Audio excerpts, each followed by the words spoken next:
Audio Jungle. Audio Jungle. Audio Jungle.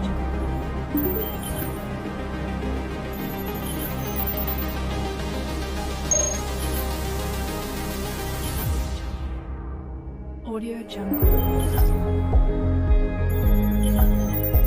Audio Jungle.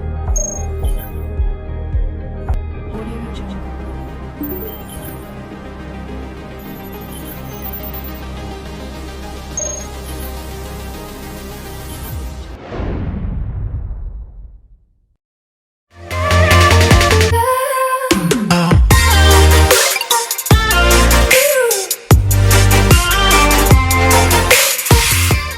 Hai, Assalamualaikum. Hari ni kita nak pergi kerja warga IPNM untuk uji sejauh mana pengetahuan mereka semua mengenai Rasulullah Sallallahu Alaihi Wasallam. Jadi, jom kita jom. Jom.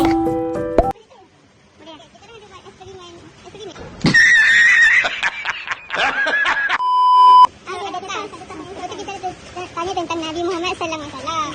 Boleh tak kita orang anak? Ya, awak pilih salah satu, itu akan menjawab soalan. Boleh. Apakah tarikh kelahiran Nabi Muhammad? 12 Rabiul Awal tahun gajah. Alright, terima kasih. Betul.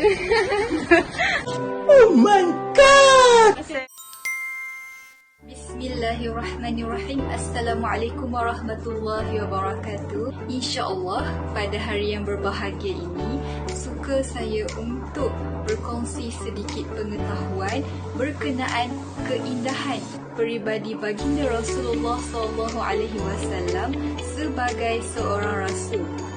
Dan juga saya ingin berkongsi sedikit berkenaan 4 sifat utama bagi Nabi. Firman Allah Subhanahu wa taala di dalam surah Al-Fatir ayat ke-24 yang bermaksud, sesungguhnya kami telah mengutuskan kamu, yakni Nabi Muhammad sallallahu alaihi wasallam, yang membawa kebenaran sebagai pembawa berita gembira dan pemberi peringatan. Dan tidak ada suatu umat pun melainkan ada padanya seorang pemberi peringatan. Berdasarkan firman tersebut, dapat kita lihat bahawa setiap umat yang wujud di muka bumi ini, tentunya Allah SWT mengutuskan Nabi kepada mereka yang berperanan untuk menjadi pembimbing ke arah kebaikan, supaya mereka sentiasa hidup berlandaskan syariat agama. Seterusnya, saya ingin berkongsi sedikit 4 sifat utama bagi Nabi. Yang pertama iaitu Siddiq, yang membawa maksud benar. Mustahil bagi Nabi Muhammad SAW itu bersifat pembohong. Ini dapat dibuktikan melalui segala perbuatan dan percakapan baginda adalah benar belaka. Yang kedua iaitu amanah, yang bererti benar-benar boleh dipercayai. Izinkan saya untuk berkongsi sedikit kisah berkenaan baginda Rasulullah. Orang Quraisy telah menawarkan pangkat, harta, wanita kepada baginda. Namun, baginda menolak semua itu.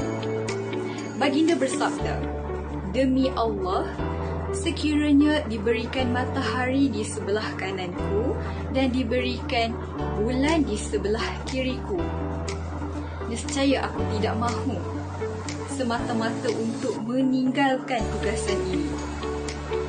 Aku tidak akan sesekali meninggalkan tugasan ini, melainkan Allah memenangkannya, iaitu Islam, dan aku rela hancur dunia." Meskipun baginda Rasulullah SAW ditawarkan dengan pelbagai kemewahan dan kekayaan, namun baginda tetap utuh dengan pendirian beliau dan sangat amanah dalam menyampaikan dakwah. Yang ketiga iaitu tabligh. Tabligh bermaksud menyampaikan Baginda Rasulullah SAW menyampaikan segala seruan dan perintah Allah Subhanahu Wa Taala kepada umat baginda tanpa menyembunyikan sedikit pun. Dan yang keempat iaitu fatanah yang membawa maksud cerdas. Baginda Rasulullah SAW sangat cerdas dalam menjelaskan segala firman kepada umat baginda. Baginda menjelaskan secara terperinci, ringkas, mudah dan difahami. Baginda juga sangat bijak dalam berdebat bersama orang kafir.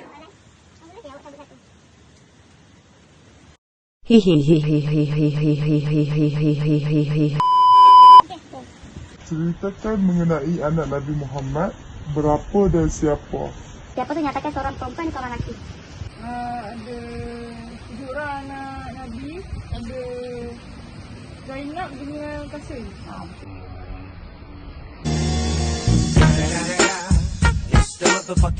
Mantap. Hai, Assalamualaikum. So hari ini saya akan ceritakan mengenai kisah baginda Rasulullah SAW sebagai seorang suami yang penyabar. Stay tune guys. Sebagai seorang suami, baginda Rasulullah SAW mempunyai sifat penyabar, romantik, tidak pernah melukai hati isteri, sentiasa memaafkan kesalahan isteri dan banyak lagi sifat terpuji yang telah baginda tunjukkan kepada kita. So, saya akan ceritakan serba sedikit mengenai sifat baginda yang sabar. Iaitu ada satu kisah ketika mana baginda Rasulullah SAW marah terhadap isterinya iaitu Aisyah. Dia tidak memukul isterinya, bahkan baginda menyuruh isterinya itu menutup mata menggunakan tangan. Ketika itu Aisyah sangat takut jika dia kena marah dengan Rasulullah. Tetapi apa yang Nabi buat? Baginda memeluk Aisyah daripada belakang sambil mengatakan bahawa marah itu telah hilang setelah memeluk si Aisyah tu.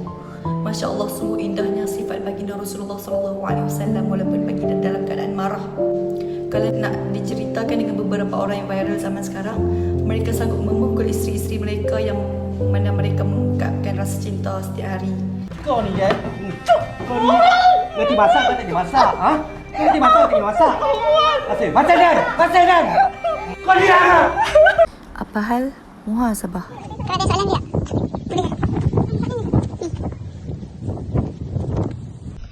Kita orang ada buat tes tu.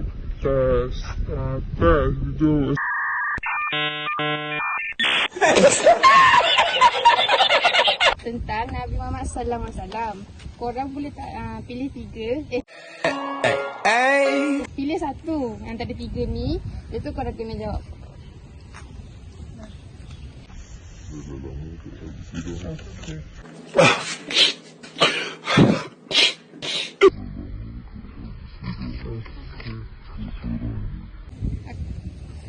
Okay, soalan je. Sebutkan 3 nama sahabat Nabi yang korang tahu. Abu Hurairah radhiyallahu anhu, Abu Bakar Siddiq, dan Sayyidina Umar. Alright, terima kasih. Selain menjadi suami yang baik, Nabi Muhammad SAW juga ialah seorang sahabat yang bagus. Dalam konteks persahabatan, kita kenalah ada sifat toleransi yang tinggi kan. Jujur, kita kena jadi penyayang, berlemah lembut seperti mana yang Rasulullah bawa sebagai contoh teladan untuk kita ikuti. Rasulullah SAW ialah seorang yang sangat peka terhadap keadaan para sahabat baginda. Baginda lebih mengutamakan kebajikan sahabat-sahabat baginda melebihi urusan diri baginda sendiri. Contoh, suatu hari ni nak jadikan cerita, ada di kalangan para sahabat ni mereka berhadapan dengan kesusahan hidup. Mereka kelaparan, mereka kehausan. Jadi ada seorang wanita ni datang kepada Rasulullah, bertemu dengan Rasulullah, membawa susu. Kemudian Rasulullah SAW terima susu tersebut dan baginda tidak terus ambil susu tu untuk guna kepada diri baginda sendiri. Tetapi Rasulullah arahkan sahabat baginda, Abu Hurairah namanya, untuk angkat semua susu tu dan agihkan terlebih dahulu kepada sahabat-sahabat yang tengah kesusahan ni tadi. Jadi Abu Hurairah pun angkatlah susu-susu tersebut dan agihkan, bagi-bagikan kepada sahabat-sahabat Nabi yang kesusahan tadi, yang kelaparan, yang kehausan tadi. Kemudian bila semua susu tersebut dah diagihkan secukupnya kepada para sahabat Nabi tadi, Nabi tak arahkan Abu Hurairah untuk ambil susu tu dan bagi kepada Rasulullah, tetapi Rasulullah arahkan Abu Hurairah pula untuk ambil susu tu supaya Abu Hurairah minum untuk alas perut dia. Kemudian setelah semua sahabat Nabi dah dapat susu tu, barulah Rasulullah SAW ambil susu tu untuk diri dia sendiri. Jadi kat situ kita nampak yang mana Rasulullah ni sangat mementingkan kualiti dalam persahabatan baginda. Beliau sangat menyantuni para sahabat baginda. Saya nak tanya soalan sikit boleh? Boleh. Tapi tuan kena ambil satu soalan daripada 3 kertas yang kat tangan saya ni. Okey. Tuan boleh pilih kan?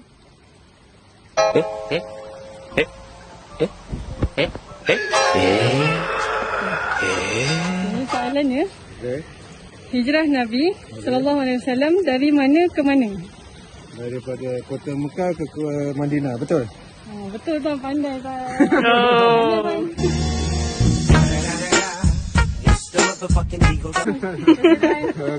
Okey, terima kasih.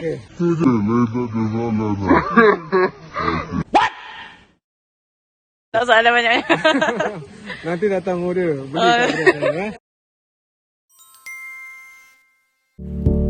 Seterusnya saya akan membincangkan tentang Nabi Muhammad SAW sebagai seorang pemimpin.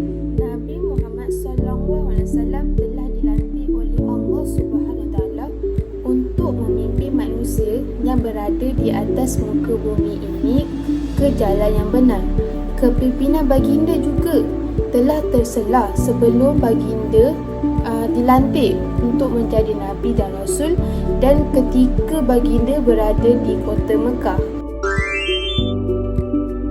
Seterusnya, Nabi Muhammad sebagai pemimpin agama.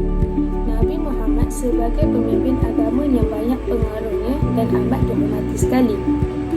Baginda juga mempunyai akhlak yang mulia dan mempunyai tingkah laku yang sederhana, rendah diri dan berhati mulia, tidak kira sesiapa pun atau para sahabat ataupun orang biasa. Di samping itu, akhlak baginda juga mengikut ajaran Islam seperti apa yang telah diajar di dalam kitab Al-Quran untuk menjadi seorang pendakwah dalam agama Islam ini. Kemudian, baginda juga menyampaikan dakwah dengan penuh prihatin dan tidak pernah sama sekali untuk menunjukkan segala kuasa-kuasa luar biasa yang baginda ada seperti mukjizat yang telah dianugerahkan oleh Allah Subhanahu Wa Taala.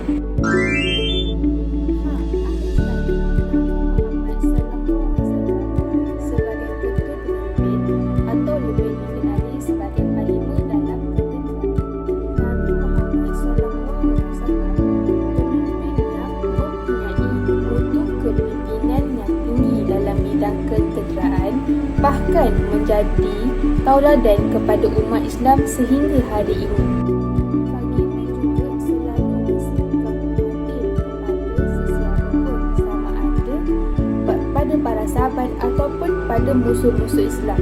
Selain itu, baginda juga berpegang teguh kepada syariat Islam yang telah ditetapkan dan menetapkan segala pantang larang yang tidak boleh dilakukan oleh pasukan Islam semasa berperang.